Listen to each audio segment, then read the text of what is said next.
Almaty, Kazakhstan. Tajikistan's President Emomali Rakhmon, who is running for re-election Sunday, led his country out of civil war in the 1990s and is tipped to become the longest ruling head of a former Soviet state. Largely mountainous, Rakhmon's poor and mostly agrarian country became a partner for Washington after the US invasion of neighboring Afghanistan in 2001. But the 68-year-old former collective farm boss has looked to Moscow, and more recently to China, to bolster a regime that watchdogs say is defined by corruption and rights abuses.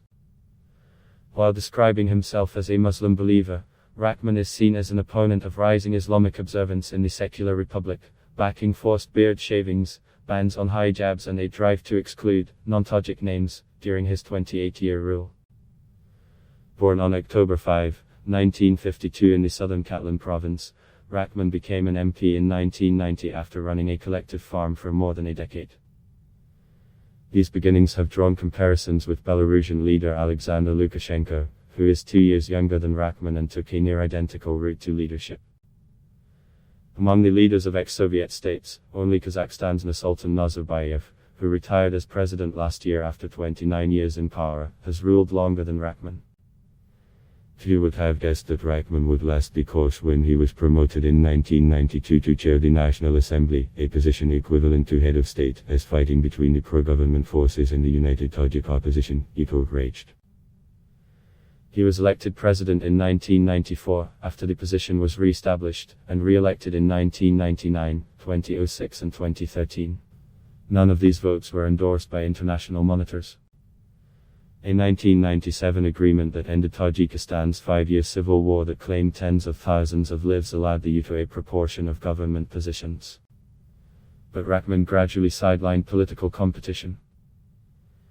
In 2015, the authorities banned an Islamic opposition party, seen as a legacy of the peace deal, and began jailing its members.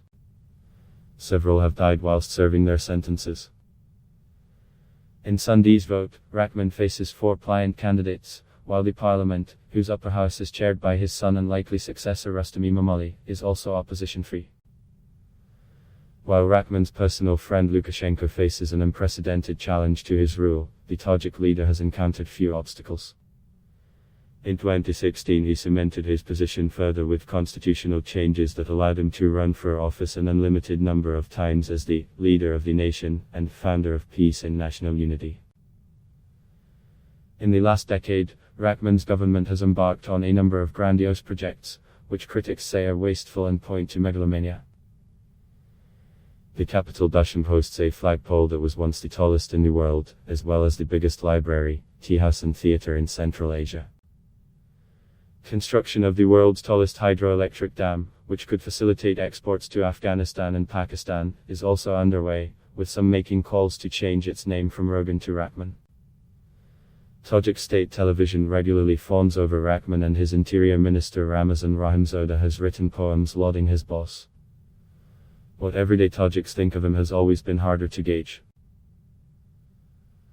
Although many credit Rakhmon for maintaining the post-war peace, they denounce corruption and nepotism and the increasingly strident attacks on Islam. Perhaps the most damning indictment of his rule is Tajikistan's long-standing status as one of the world's most remittance-dependent countries, with hundreds of thousands of Tajik migrants toiling in Russia and elsewhere. Lacking a voice or opportunity at home, many chose to vote with their feet.